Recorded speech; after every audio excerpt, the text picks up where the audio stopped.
박원석의 전망, 정의당 박원석 정책위 의장 나왔습니다. 안녕하세요, 박 의장님. 네, 안녕하세요. 예, 요즘 뭐 이거 안 하던 뒤에 이걸 꼈더니 편하네. 그래요? 예, 그럼 빼셨다가 자세도 엉성하고. 예, 빼셨다가 나중에 그때만 들으셔도 돼요. 그 박제 영상 때 정확하게 들으셔야죠. 네. 틀렸는지 맞았는지 그거는 좀 이따가 저희가 해보도록 하고요.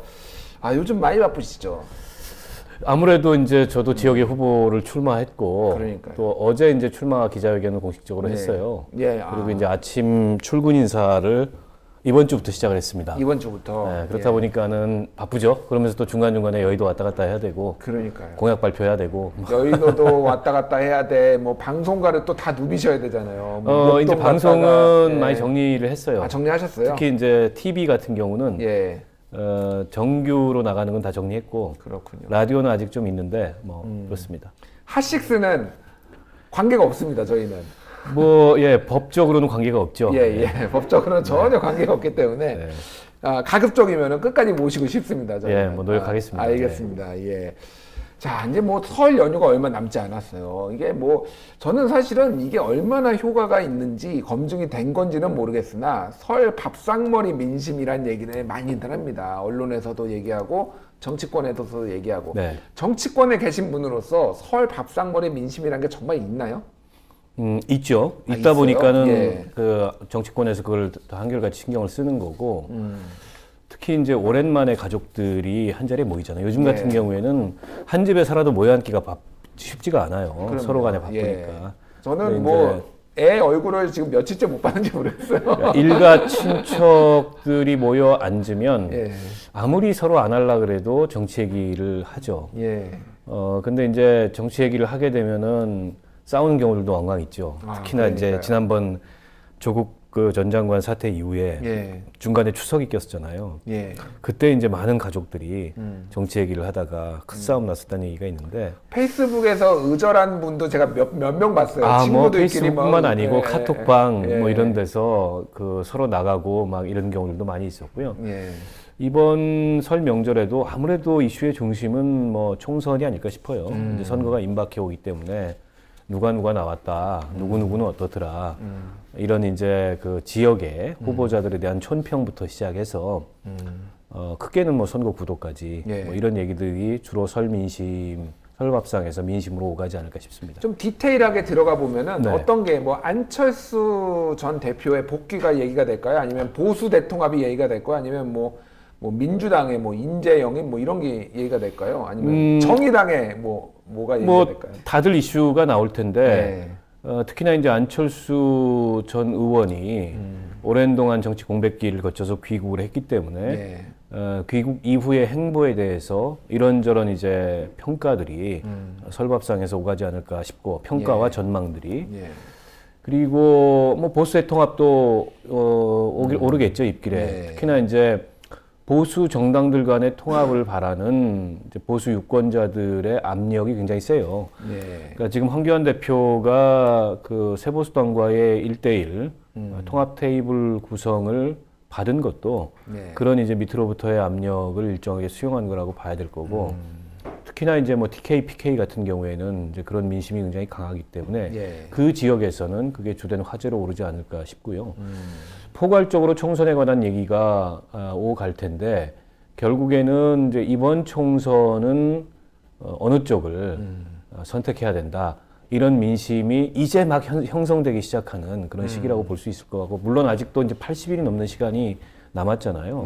대한민국에서 80일은 다른 나라의 8개월과 같은 그런 정치적 시간이기 때문에 그러니까요. 그 사이에 어떤 일이 또 어떻게 벌어질지 그거는 지금 아무도 예측할 수가 없죠. 그러니까 예전에 그 열린우리당 정동영 의장이 선거 보름 앞두고 노인 폄훼 발언해가지고 선거 구도가 완전히 확 바뀌었어요, 그때. 그렇죠. 그때 분위기만 하더라도 열린우리당이 이제 과반 이상을 할 거라는 한 200석 가져갈 줄 알았어요, 그때. 예측이 우세했는데, 마지막에 그 노인 폄하 발언으로 어떻게 보면은 의석을 많이 날려먹었고, 그런 일들은 왕왕 있습니다. 지난 총선만 하더라도 선거 직전까지 자유한국당이 스스로도 180석 이상을 얻을 거라고 예측을 했는데, 옥새 들고 나르샤 사건이 진박궁청과 옥새 들고 나르샤로 인해서 순식간에 추락하면서 결국엔 일당을 내주는 그런 결과를 가져왔기 때문에 대한민국 총선은 방심하거나 오만한 그 모습으로 유권자들에게 비춰지는 순간 이 추락하는 것은 뭐 아주 순식간이다. 이렇게 볼 수 있을 것 같아요. 그렇군요. 지금 현재 정치권에서 가장 오만한 정치 세력으로 비춰지는 데가 있다면 어디라고 보시나요? 지금? 기존에는 이제 자유한국당이 그런 지탄을 많이 받았죠. 실제 탄핵 이후에 바뀌어도 많이 바뀌었어야 되는데 거의 바뀐 게 없잖아요. 그리고 20대 국회 운영이 이렇게 사상 최악의 국회라는 평가를 받게 된 상당한 이유도 자유한국당이 뭐 국회 운영에는 관심이 없고 어떻게 보면 좀 뭐 그 본분과는 좀 동떨어진 그런 뭐 무한 장애 투쟁 이런 걸로 일관하면서 실제로 굉장히 우리 정치를 조금의 타협도 소통도 없는 그런 극한 대결의 정치로 만든 측면이 있고요. 근데 모릅니다. 그거는 유권자들의 민심이라는 것은 또 지금 여당 지지율이 굉장히 높고 대통령에 대한 지지율이 높기 때문에 약간은 방심할 수도 있는데 방심하는 순간 실수가 나오고 실수가 나오는 순간 추락합니다. 대표적으로 우리 그때 아마 같이 있었을 것 같은데 강기정 그 수석께서 그 부동산 매매를 제한하라 이런 얘기까지 본인이 듣는다.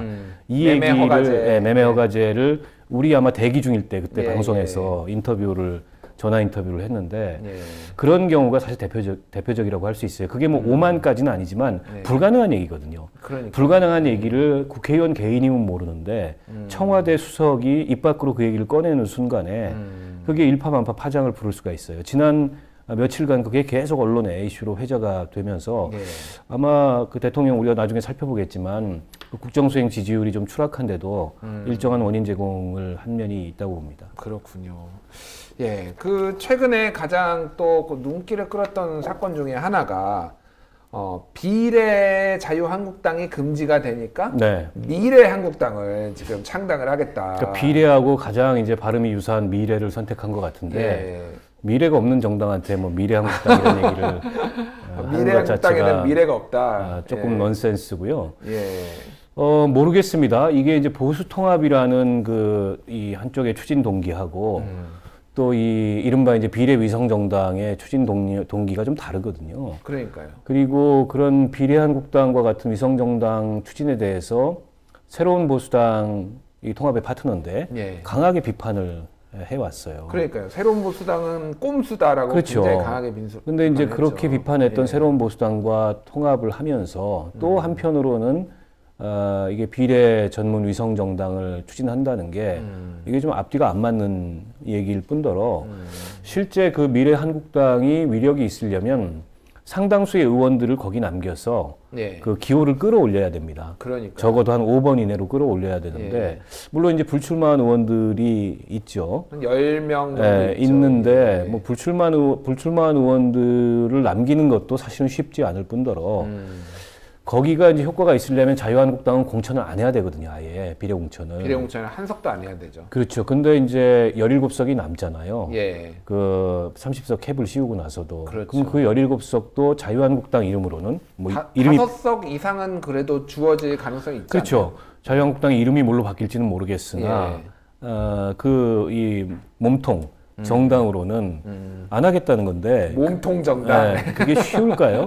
사실은 뭐 공천권을 일정하게는 행사해야 황교안 대표도 이후에 본인의 대권 가도에 도움이 될 만한 그런 인물들을 그 주변에 포진시킬 수 있을 텐데 이게 당을 달리하는 순간에 공천권 행사가 어려워요. 그건 불법입니다. 인재 영입 지금 6명째 했나요? 6명째 그렇죠. 했는데 그분들 다 탈당시켜서 미래한국당으로 지금 보내겠다는 건가요? 그러면?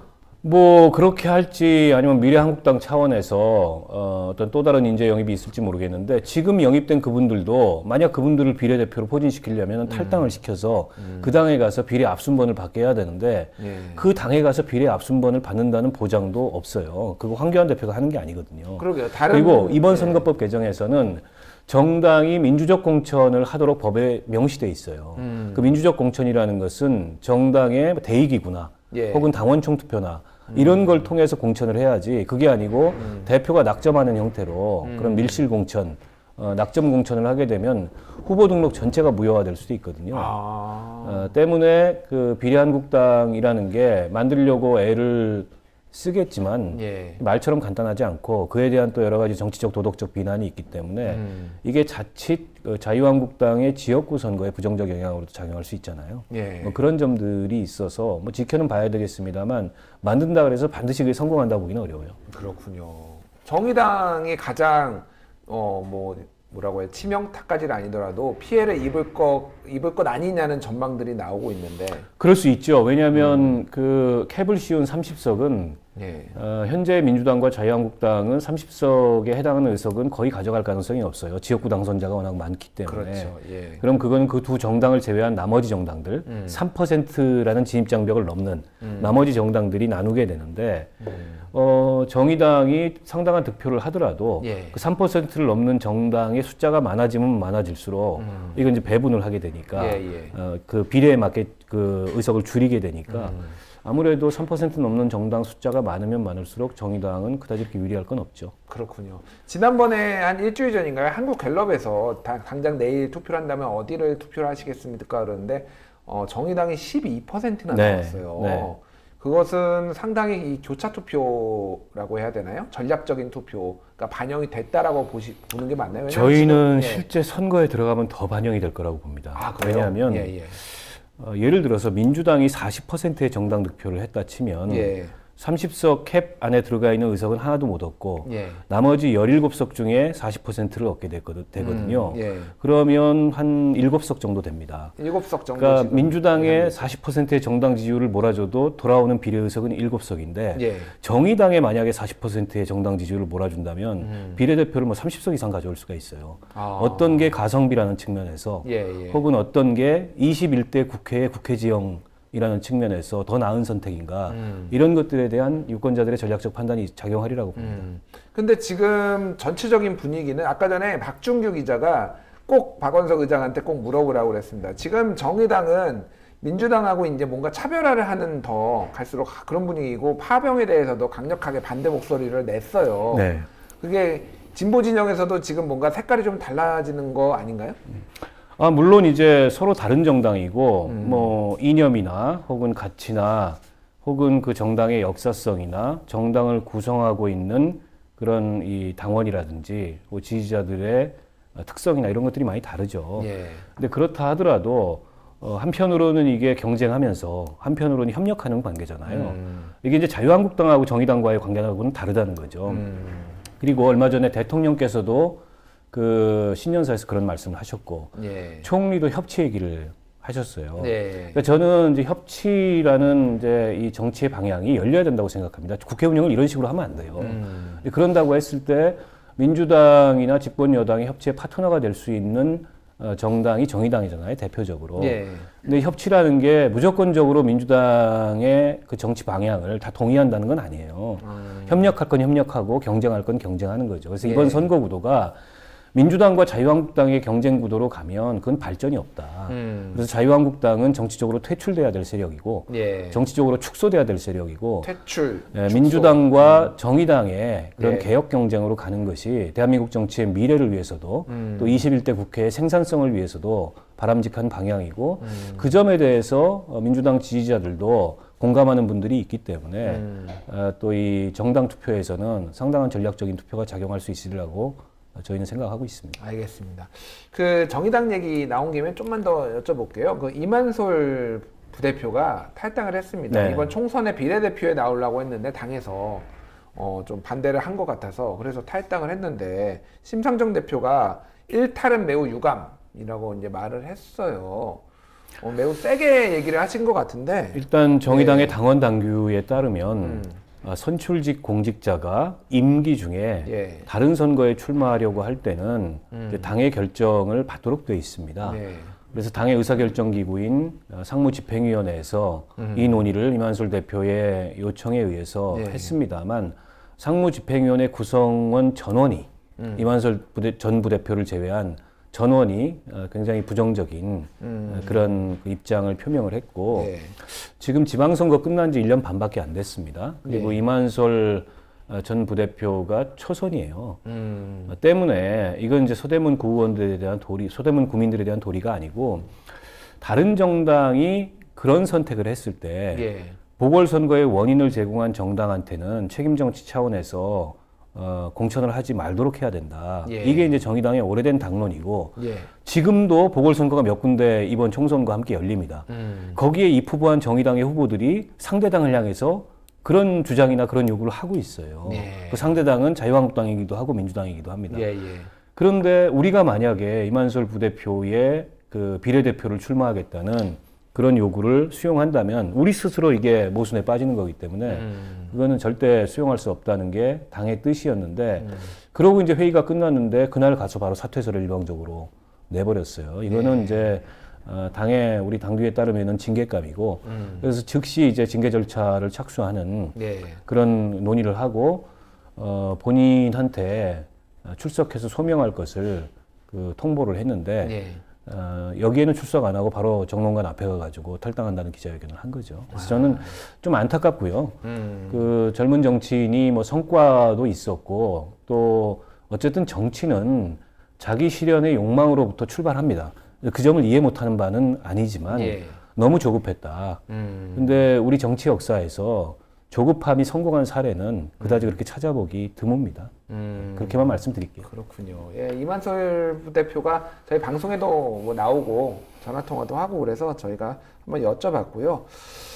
이제 뭐 본격적으로 저희가 지난주 박제 영상을 한번 보고 일단 좀 평가를 해봐야 돼. 성적표를 매겨봐야 할 것 같아요. 네. 자꾸 그러면 안 나올 겁니다. 이것 때문에 이 코너를 보시는 분들이 상당수입니다. 지금 성적표 매기고 일단은 다시 얘기를 나누도록 하겠습니다. 영상 좀 보여주시죠. 검찰 이 인사에 대해서 부정적인 평가가 생각보다 굉장히 높게 나왔고 남북관계라든지 이런 것들은 단기간 내에 그렇게 풀릴 가능성이 없기 때문에 미세하게 좀 떨어질 가능성이 있다고 봅니다. 민주당하고 자유한국당은 어떻게 보시나요? 지난주하고 거의 비슷할 것 같아요. 떨어져도 1% 미만. 올라가도 1% 미만.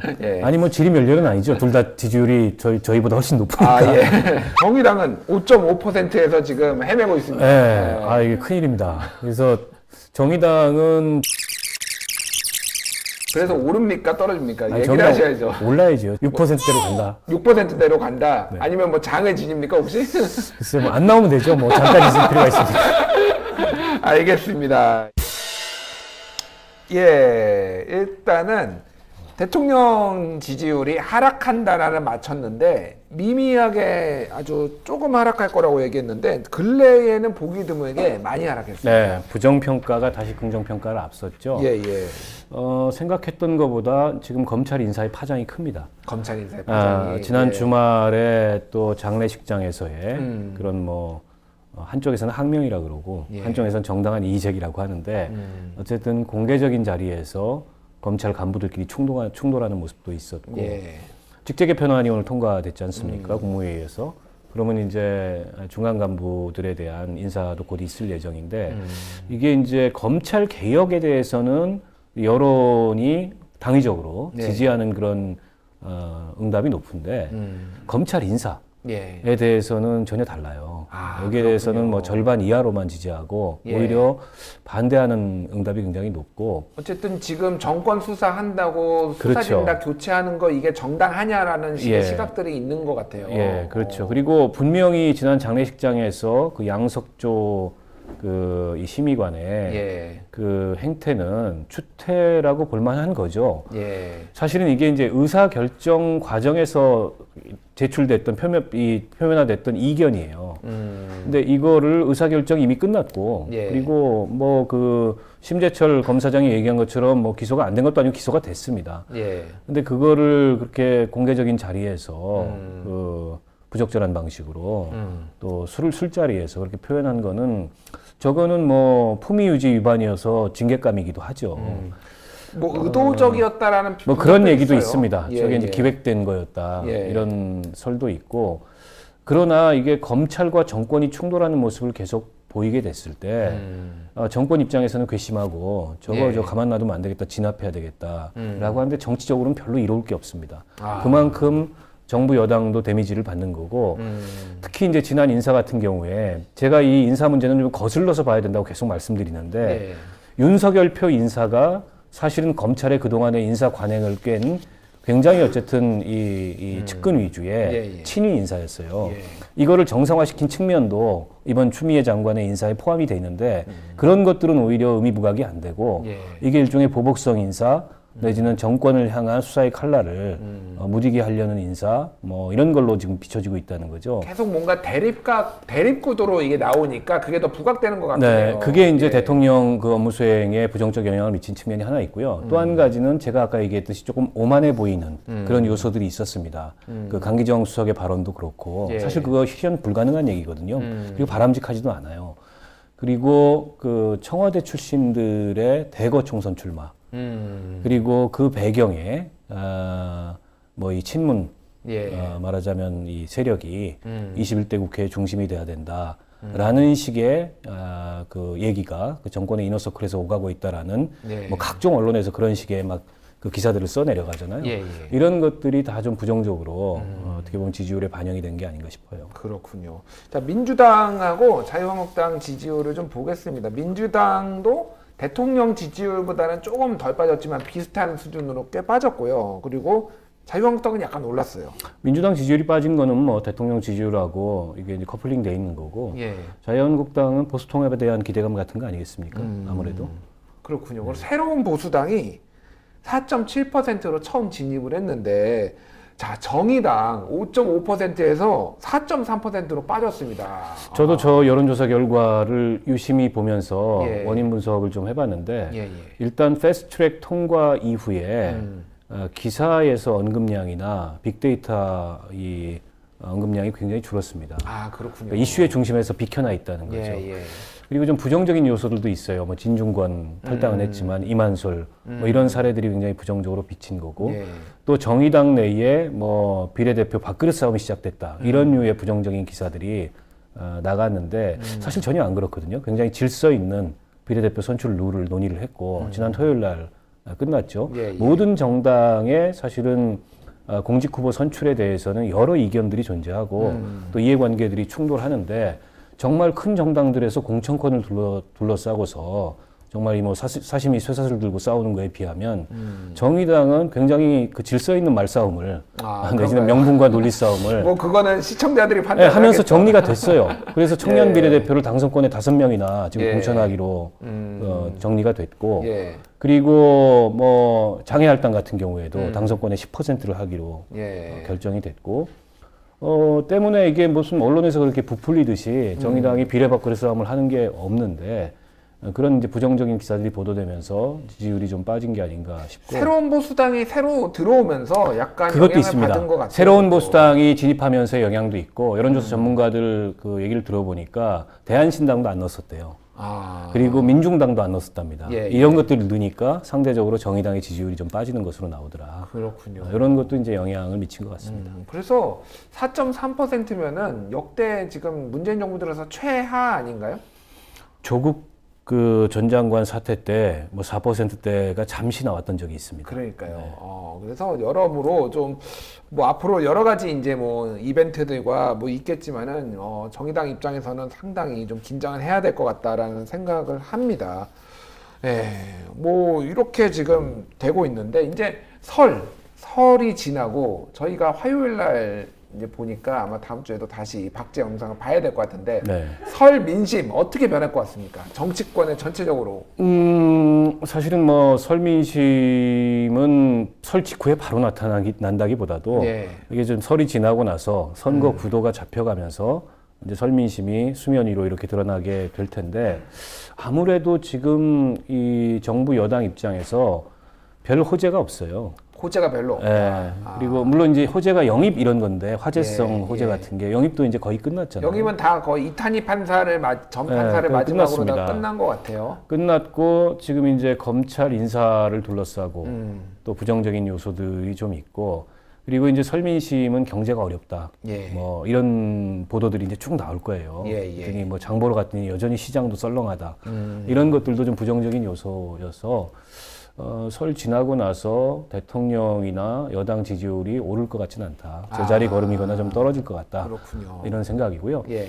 자유한국당은 이제 보수통합이 변수인데 이게 이제 급격하게 언론의 주목을 많이 받잖아요. 예. 그리고 만약에 설 앞두고서 유승민, 황교안 양자 회동이 이루어진다면 조금 이제 그 바람을 타겠죠. 그런 것들이 지지율에 반영돼서 조금 오를 수도 있겠다 이렇게 보고요. 예. 지금까지 제가 말씀드린 거는 사실 제 개인적인 관심사가 아니고 중요한 건 정의당의 지지율인데요. 네. 정의당 3%대로 떨어질 것 같습니까? 그럴 가능성은 없습니다. 그런가요? 확실합니까? 그럴 가능성은 지난주에 없고. 6%대 간다고 했는데 지금 4.3% 지금 6%대 갈 겁니다. 그래요? 가기 위해서 제가 최선을 다하겠습니다. 최선을 어떻게 다하시겠습니까?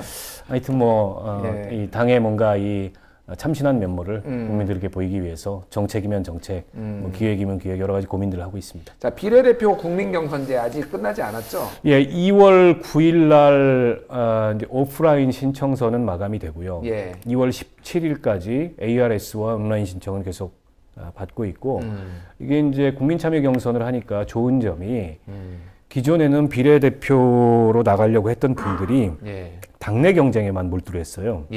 그러다 보면 이제 당내 경쟁 과정에서 그게 너무 과열되거나 뭐 파벌 뭐 이런 또 그런 이른바 이제 당내 계파들 간에 그런 그 이전 투구 양상도 좀 나타나고 또 뭐 부적절한 합종 연행도 나타나고 이런 게 있는데 이게 이제 국민 경선을 하니까 외부에 나가서 정의당 경선에 참여해서 본인을 지지해 줄 사람들을 조직하고 다니느라고 가만히 앉아 있어도 당의 외연이 좀 넓어지는 느낌이에요. 그래요? 그래서 이걸 하길 잘했다. 이게 또 내부의 이 싸움으로 이렇게 안으로 좁아들게 되면은 선거 시기에 어쨌든 정의당은 집안 싸움만 한다 그야말로.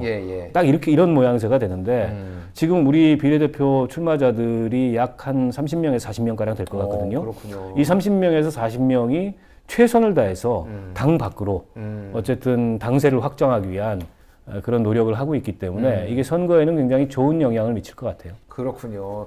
사실 저희 하식스에도 이번에 비례대표 출마하시는 분들이 여러 분이 나오셨어요. 그러시군요. 이현석 본부장이 나온 적이 있고요. 그리고 이제 박창진 위원장이 나왔고, 그리고 지난주부터 그 두 분을 자꾸 언급하시는 게 하식스는 그 두 분을 미는 겁니까? 아닙니다. 방송은 그러면 안 됩니다. 그러지 않습니다. 그러지 않고요.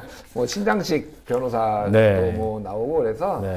저희가 뭐 그분들을 밀겠다라는 게 아니라 그분들 말고도 저희는 어떤 분이든지 다 이렇게 모실 용의가 돼 있으니까 이번에 비례 출마하시는 분들 하식스는 활짝 열려 있습니다. 출연하셔서 제가 얘기하겠습니다, 후보들한테. 본인의 정견이나 생각들을 많이 말씀해 주시면은 좋을 것 같습니다. 알겠습니다. 자, 설 잘 보내시고요. 설 때는 뭐 어떻게 뭐 하시나요? 일단 저는 뭐 당일날밖에 못 갔다 올 것 같고요. 그 전까지는 뭐 가야 될 때가 너무 많습니다. 그 뭐 전통시장도 가야 되고 출근 인사, 퇴근 인사 해야 되고 경로당도 가야 되고 너무 많아서 설날 아침 일찍 새벽같이 가서 부모님 뵙고 차례 지내고 또 당일로 짚어서 돌아와야 뭐 그 다음 날부터 뭔가 활동을 할 수 있기 때문에 그렇군요. 그날만 갈 수 있을 것 같습니다. 알겠습니다. 저는 그 처가가 목포라서 목포를 내려가요. 아유. 이번에 그래서 박지원 의원이 5선을 할 수 있는지 없는지 제가 좀 염탐을 하고 민심 청취를 하고 제가 윤소아 의원이 재선할 수 있는지도 염탐을 좀 해주십시오. 제가 이때를 좀 쫙 민심을 쫙 훑고 와서 제가 하식스에서 얘기를 하도록 하겠습니다. 감사합니다. 지금까지 박원석 정의당 정책위 의장이었습니다. 감사합니다. 고맙습니다.